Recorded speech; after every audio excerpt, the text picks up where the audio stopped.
a vida começa na concepção. Não, isso porque se ela não começa na concepção, você... eu não sou religiosa, aula de religião o quê? Eu não sou religiosa. Então você está sendo influenciada pela religião. Não, você está sendo burro. Você vai deixar eu falar ou não? Ele perguntou que eu tinha Você está sendo burro. Não, você está sendo estúpida. Calma. Aula 1. E aí, tudo bem com você? Eu sou o Lightkeeper e esse é o Farol do Bom Senso, seu guia para fora da escuridão da ignorância. Hoje nós vamos analisar a discussão que rolou no programa Fio Diário sobre aborto. De um lado, a gente tem a Duda Campopiano, que é 100% pró-vida, e do outro, o Adriles Jorge, que é contra o aborto, mas admite algumas exceções. Bora lá? Para mim, a PEC em questão não interfere nos excludentes de ilicitude com relação ao aborto. Para mim, se interferisse, seria a PEC perfeita. Seria perfeita porque é sempre importante a gente lembrar que todo e qualquer aborto é assassinato de bebê, é infanticídio, porque a vida começa na concepção e todo aborto envolve interromper a vida de um ser que não cometeu crime nenhum. Todo aborto ou envolve bancar uma de Deus e decidir qual vida vale a pena ser vivida ou não, ou estender a punição de um crime a alguém que não teve participação no crime, e todo aborto envolve matar uma criança no fim do dia. Certo? Ok? Até aí estamos de acordo? Estamos de acordo. Aborto é assassinato de bebê, não importa qual seja a motivação do aborto. E essa é uma pauta que me é muito cara. E eu costumava dizer que o aborto era a pauta mais importante de todas. Porque o direito à vida é o direito primordial. Se você não está vivo, dane-se que você tem direito à liberdade, direito a isso, direito àquilo outro. Porque, né, o direito à vida é o primeiro que todo ser humano recebe. Todo mundo que está discutindo aborto só pode discutir aborto porque teve o seu direito à vida, o seu direito de nascer respeitado. E agora eles usam do fato de terem tido esse direito respeitado para acabar com esse direito para terceiros, para outros que ainda não nasceram. Mas eu mudei de ideia. Esse tema não é o tema mais importante. O tema mais importante continua sendo o STF. Justamente porque não importa o que a CCJ defina, não importa o que a PEC da vida diga, não importa se todos os deputados votarem pela proibição total e absoluta do aborto em todo o território nacional. Nada disso importa, porque basta um ministro do STF que nunca recebeu um voto na vida dizer é inconstitucional que tudo cai por terra. Todos os excludentes de ilicitude que a gente tem até hoje sobre aborto aqui no Brasil só existem por causa de decisões do Supremo Tribunal Federal. Porque em algum momento, um juiz ou uma juíza, um ministro ou uma ministra do Supremo Tribunal Federal decidiram que, não, acho que nesse caso aqui, a gente tem que poder matar bebê. Porque sim. E aí, a matança se torna descriminalizada. Não pode dizer legalizada, porque é excludente de ilicitude, mas se torna descriminalizada. Então, a briga com relação ao STF, parar de legislar e se meter onde eles não foram chamados, continua sendo a mais importante. Porque nenhuma outra pauta vai avançar enquanto essa galera estiver lá brincando de Deus. Nenhuma pauta vai avançar. O Marco perguntou sobre a cultura da morte. É exatamente isso, Marco. É uma cultura de morte disfarçada de direitos reprodutivos. Assim como a censura no Brasil vem disfarçada de defesa da democracia. Eles adoram usar essas palavrinhas. Mas veja como é engraçado a invasão democrática que rolou na CCJ, né? Esse tipo de invasão pode. Quando são militantes de esquerda, violentos, barulhentos, cheios de cartazes, dispostos até a agredir as deputadas se tiverem oportunidade, esses podem invadir o prédio público a hora que quiser, para evitar que o trâmite legal de uma PEC seja seguido. Esses podem querer interferir. Esses têm liberdade para interferir na democracia dessa forma. O mais engraçado é eles quererem chamar essa PEC de machista, de misógina, etc., quando a relatora da PEC é uma mulher. Quando a presidente da CCJ, que quer aprovar a PEC, também é uma mulher. Mas não precisa fazer sentido, porque quando se trata de militância de esquerda, não precisa fazer sentido mesmo. É isso, o argumento da Duda é perfeito. Existem dois tipos de direito, o direito natural e o direito positivado. O direito natural são direitos que toda pessoa tem. Se você acredita em Deus, por exemplo, esses direitos foram dados a você por ele. Se você não acredita, você pode pensar que são direitos que nenhum outro ser humano pode dizer que você não tem. E o primeiro e o mais fundamental deles é o direito à vida, que é com esse direito que você defende todos os outros que você tem. E realmente nem adianta fazer lei. Enquanto o STF estiver entrando em áreas que não são deles, não dá para fazer lei porque eles derrubam. Eles não podem fazer lei, mas estão fazendo, né? Antes da gente continuar, só um recado. Se você gosta do meu trabalho e apoia o que eu faço, curte esse vídeo e se inscreve aqui para eu entender que eu tô no caminho certo, tá bom? Valeu e bora lá. Vamos lá. A legislação brasileira sobre o aborto, no Código Civil, Código Penal, no Código Civil do jeito que ela está, eu acho ela perfeita. Tá? Ao contrário da Duda, eu acho ela perfeita. As 3 exclusões, aborto realmente é crime. Você matar uma criança no ventre da sua mãe é e sempre será considerado crime. Agora, quando há um bebê com anencefalia, o que é anencefalia? É uma criança nascer sem cérebro. Uma pessoa sem cérebro não é uma pessoa. Infelizmente, é um corpo com vida, mas não tem consciência. Eu concebo uma pessoa que tem consciência de si, ainda que seja uma consciência precária, como uma pessoa que tem paralisia cerebral. O segundo caso, risco de vida para a mãe.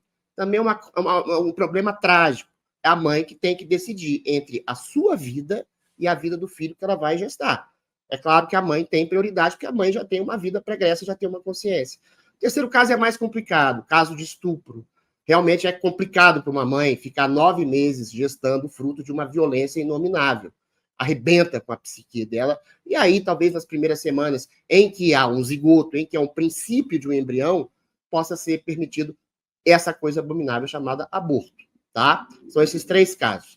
A PEC do direito à vida desde a concepção, ela pode sim estar sendo mal interpretada por parte da imprensa. O UOL disse taxativamente. Na prática, a PEC vai remover os 3 casos de ilicitude em relação ao aborto que eu citei aqui. Se remover, eu serei contra a PEC, tá? Já aviso de antemão. Agora, o Marco Antônio trouxe um caso muito específico aqui, que é o caso, por exemplo, de uma mulher que tenha sido estuprada com 4, 5, 6 meses de gestação, ela não poder recorrer ao aborto, por quê? Ela pode simplesmente fazer um parto antecipado e, eventualmente, entregar aquela criança, que é fruto, infelizmente, de uma violência, mas que não tem culpa da violência que a mãe sofreu, ser entregue à adoção. Isso é uma coisa interessante de se fazer. Então, é um tema complexo. Agora, realmente, a imprensa deturpa, a imprensa manipula para dizer que qualquer tipo de legislação em relação ao aborto, a percepção de que há uma criança no ventre da mãe, há uma pessoa no ventre da mãe, será considerado um julgamento à mãe. E aí, quando as pessoas entram no plenário e diz que a criança não é a mãe, sim, a criança é a mãe. A criança é parte do corpo da mãe. A criança é simbiose com a mãe, é um corpo vivo, independente da mãe e dependente da mãe. Isso é uma crueldade muito grande. Eu já falei várias vezes, por que em vez de falar e tentar legislar tanto em relação ao aborto, a esquerda não faz exatamente uma campanha?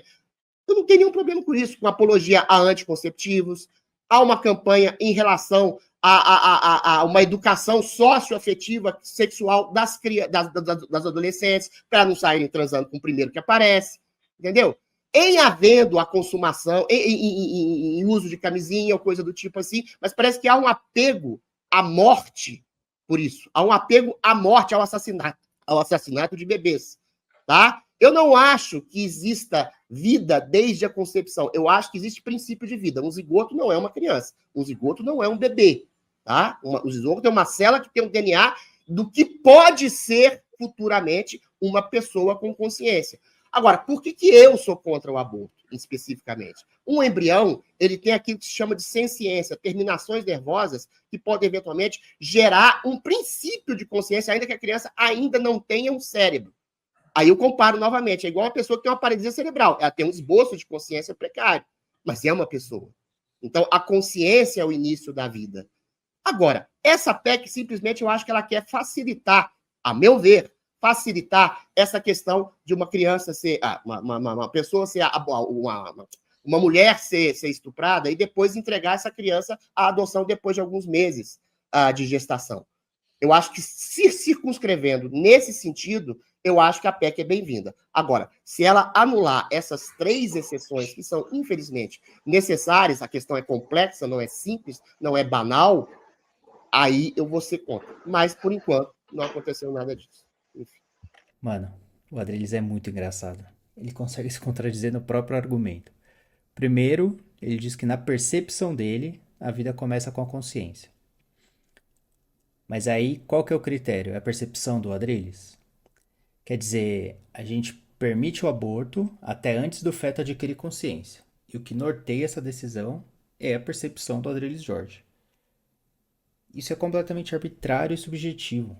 Não dá pra a gente abrir exceção para crimes contra os direitos naturais de uma pessoa, e principalmente se eles forem baseados em critérios subjetivos, tipo, o que o Adriles acha. O segundo ponto aqui é que ele mesmo fala: eu não acho que exista vida desde a concepção. Eu acho que existe um princípio de vida. Princípio de vida é vida. Ou eu tô errado? E se não há um consenso quando a vida começa, então você tem uma dúvida. Na dúvida, não comete o crime, certo? Eu acho. O Adriles só erra absurdamente quando ele diz que a vida não começa na concepção, porque um zigoto não é um bebê. Ninguém tá dizendo que zigoto é bebê. Zigoto é zigoto. Não, biologia, Duda. Sim, da mesma forma que um bebê não é um idoso. Um bebê não é um idoso. Não Significa que a tem vida do nada a bebê ver com vale a menos? literatura. São os mesmos Não tem nada a ver. estágios da mesma vida humana. São estágios diferentes da mesma vida humana. A vida começa na concepção, Adriles. Se a vida não começa na concepção, ela começa quando? Se a vida não começa na concepção, ela começa quando? Então, mas Se a vida não começa na concepção, ela começa quando? Começa quando tem E quando que começa a consciência? Cadê o momento específico que acontece a mágica? O pozinho de pilim-pim-pim que fica vivo. Eu já te Peraí. expliquei. Calma. Aula 1 de biologia. A consciência, sem ciência, é separado de consciência. Não, aula 1 de biologia. A vida começa na concepção. Não, isso Porque é se ela não começa na concepção, você. Eu não sou religiosa. Aula 1 de religião, o quê? Eu não sou religiosa. Então você está sendo influenciada pela religião. Não, você está sendo burro. Você vai deixar eu falar ou não? Ele perguntou que eu tinha Você está sendo burro. Não, você está sendo estúpida. Calma. Aula 1 de biologia. A vida não começa na concepção. Existe um esboço de vida onde o óvulo é fecundado e tem uma célula chamada zigoto. Zigoto é exatamente uma célula, não é uma pessoa. A vida concebida, ela começa exatamente no esboço de consciência. Ninguém sabe em quantos dias ou quantas semanas o embrião começa a ter esboço de consciência. Duda, você está calada. Entendeu? Não é. Também é engraçado. É um espectro. Ninguém sabe quando começa. Ninguém sabe. É um espectro. Ô, Marco, desculpa, eu não aceito esse deboche. Calma, a gente nunca Eu posso dar meus 2 centavos sobre essa discussão também? Me respeita, garoto. Eu posso dar meus 2 centavos? Me respeita. Quando a gente faz com ele o que ele faz com a gente, ele fica bravo. Com você com o maior respeito. Me respeita. Quando a gente faz com ele o que ele faz com a gente, ele fica bravo. Não, eu nunca fiz isso. Peraí.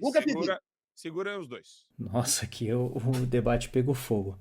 Você vê que a Duda se exaltou, mas ela tá certa, né, meu? O Adriles é grosso e cabeça dura com as pessoas, mas não gosta que façam isso com ele. Wagner, queria te ouvir sobre esse ponto que você falou que ia trazer. Perdão, aí, ó. Vamos lá. Então, eu queria deixar meus 2 centavos, porque eu acabei não comentando objetivamente sobre a questão do aborto. Eu concordo com a Duda na ideia de que a vida começa na concepção, e eu acho que existe todo um debate ético e moral por trás disso, mas um argumento que mais me convenceu sobre esse tema, que eu vi, se eu não me engano, foi o Nicolas, que trouxe esse exemplo, talvez no Flow. Ele falou sobre a demolição de um prédio onde você não sabe se tem uma pessoa lá dentro ou não, né? Você, por princípio, você não demole um prédio se você não tem certeza de que ele está completamente vazio e que nenhuma pessoa está lá dentro. Então, na dúvida, começa na concepção, começa a partir da consciência, começa a partir do momento que o coração está batendo, que sente dor, enfim. Na dúvida, você não demole prédio. Então, eu acho que essa é a lógica que mais faz sentido. Se existe uma discussão de em que ponto a vida vai começar, então você adota simplesmente a posição de máxima cautela. Para mim faz sentido você pensar que a vida começa na concepção pelo simples fato de que aquele zigoto, ele não tem nenhuma possibilidade de se tornar qualquer outra coisa que não uma vida humana.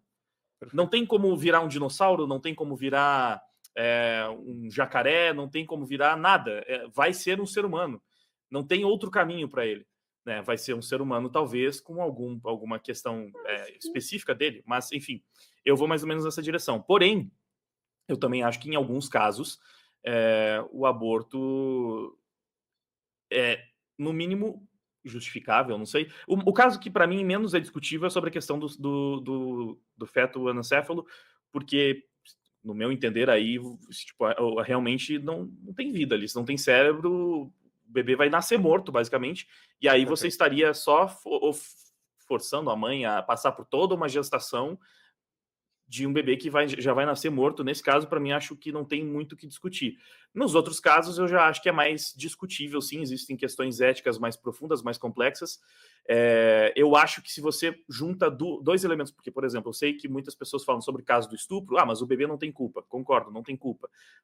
Mas eu entendo que a discussão moral por trás disso é mais profunda. Agora, eu me pergunto, num caso, por exemplo, onde a mulher foi vítima de um estupro e está correndo risco de vida durante a gestação, ela também não tem culpa do crime que ela sofreu, e aí ela vai ter que pagar com a própria vida, sabe, por aquele crime que perpetraram contra ela. Nesse caso, sabe, eu entendo que a discussão entre a vida da mãe e do bebê, você pode entender que o bebê é totalmente inocente, enquanto a mãe, ela decidiu ter relações sexuais sabendo que aquilo poderia gerar um bebê, mas no caso de um estupro, por exemplo, ela não decidiu, ela foi forçada aquilo, e aí ela foi colocada naquela situação. Então o debate é extremamente complexo. Aí, ó, agora no final, o Wagner apresentou um argumento muito próximo do que o que eu apresentei. E eu concordo muito com essa analogia do Nicolas. É isso mesmo, né? Se você tem dúvida, não comete o crime em potencial. É, assim, básico. Mas essa questão do estupro é complicada mesmo. Eu tenho uma opinião bem formada sobre isso. Eu acho que se em último caso, a pessoa que foi estuprada recorreu ao aborto, o estuprador deveria responder por estupro e homicídio. Porque foi uma consequência dos atos dele. E quando uma mulher grávida é assassinada, por exemplo, o criminoso é acusado de duplo homicídio. Aqui a lógica seria a mesma. E é isso. Se você veio até aqui, obrigado. E deixa aqui nos comentários quem você acha que está certo nessa discussão aqui. Um abraço e até a próxima.